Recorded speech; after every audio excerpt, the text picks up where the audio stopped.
సువేందు అధికారి నెల రోజుల పరిపాలన జనరంజకంగా సాగుతోంది. ముఖ్యమంత్రిగా బాధ్యతలు స్వీకరించిన 3 రోజుల్లో చొరబాట్లపై సువేందు అధికారి ప్రభుత్వం ఉక్కుపాదం మోపింది. బంగ్లాదేశ్ సరిహద్దు వెంబడి కంచె ఏర్పాటుకు కేంద్ర ప్రభుత్వ ఆధీనంలో సరిహద్దు భద్రతా దళానికి భూమి ఇవ్వటానికి బెంగాల్ ప్రభుత్వం అంగీకారాన్ని తెలిపింది. అలాగే కోల్కతాను క్లీన్ సిటీ చేయాలని ఆయన గట్టి నిర్ణయం తీసుకున్నారు.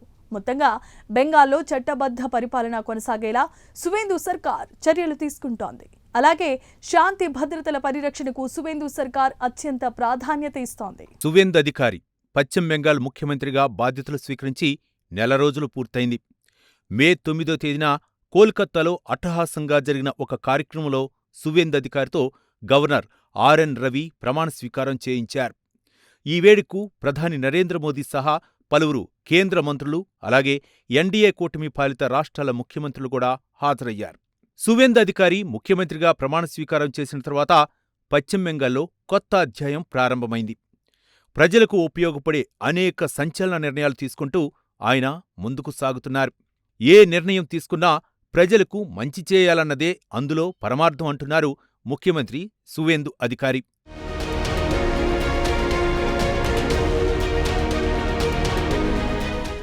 పశ్చిమ బెంగాల్ ముఖ్యమంత్రిగా బాధ్యతలు స్వీకరించిన 3 రోజుల్లోనే సువేందు అధికారి కీలక నిర్ణయం తీసుకున్నారు.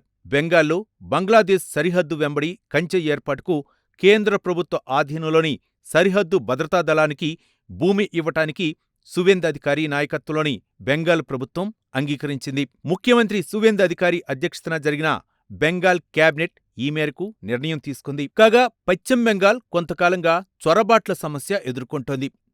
అంతేకాదు, చొరబాట్లు బెంగాల్కు ప్రమాదకరంగా మారాయి. ఈ నేపథ్యంలో చొరబాట్లను నివారించాలని కేంద్ర ప్రభుత్వం గతంలో ఒక నిర్ణయానికి వచ్చింది.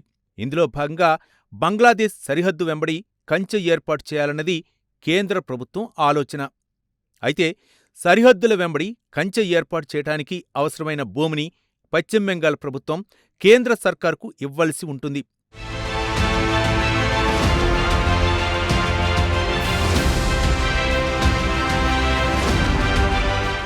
అయితే అప్పటి మమతా బెనర్జీ సర్కార్ అంగీకరించలేదు.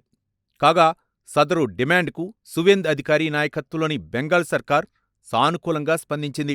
అంతేకాదు, రాజకీయాలకు అతీతంగా యావత్ సమాజానికి పనికొచ్చే అనేక కీలక నిర్ణయాలు తీసుకున్నారు.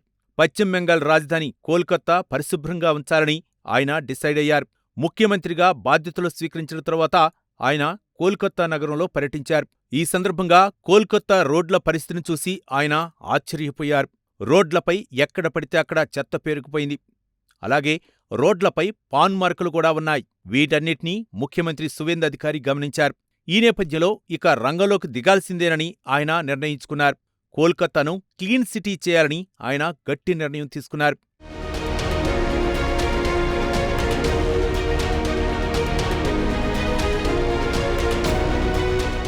స్వచ్ఛయాప్ కోల్కతా నగరాన్ని పరిశుభ్రంగా ఉంచటానికి సువేందు అధికారి సర్కార్ తీసుకున్న పైలట్ ప్రాజెక్ట్ పేరు.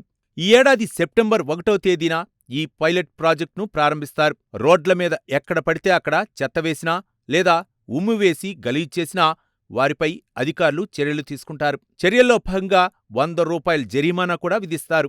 అలాగే ముఖ్యమంత్రిగా బాధ్యతలు స్వీకరించిన తరువాత అనేక సంక్షేమ పథకాలకు సువేందు అధికారి శ్రీకారం చుట్టారు. మహిళలకు ఉచిత ప్రయాణం ఇందులో కీలకమైంది. ఎన్నికల ప్రచారంలో కూడా ఈ మేరకు భారతీయ జనతా పార్టీ హామీ ఇచ్చింది. ప్రభుత్వం ఏర్పడిన నెల రోజుల్లోపే ఇచ్చిన హామీని నిలబెట్టుకున్న ఘనతను సువేందు అధికారి సర్కార్ సొంతం చేసుకుంది.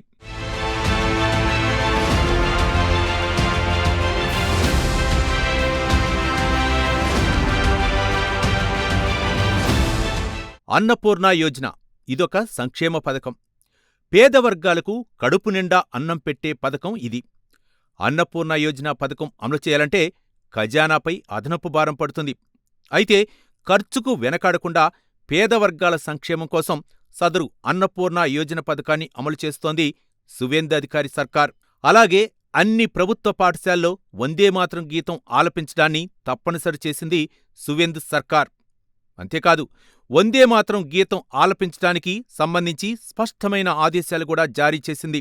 విద్యార్థుల్లో దేశభక్తిని పెంపొందించడమే ఇందుకు సంబంధించిన ప్రధాన లక్ష్యం అన్నారు ముఖ్యమంత్రి సువేందు అధికారి. ఏది ఏమైనా సామాన్యులకు మేలు చేసే నిర్ణయాలతో బెంగాల్ ముఖ్యమంత్రి సువేందు అధికారి ముందుకు సాగుతున్నారు.